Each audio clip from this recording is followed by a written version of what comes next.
боишься, сидит себе там и все.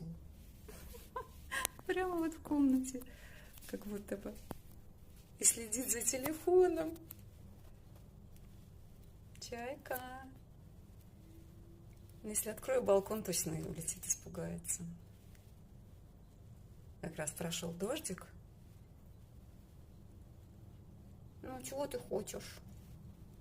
Вы что, сидите у меня теперь? Будешь тут жить? Подождешь? О, прямо перпендикулярно нас. Так, раз и стучит. Ню. Не боится руки. О, она хочет клюнуть нам.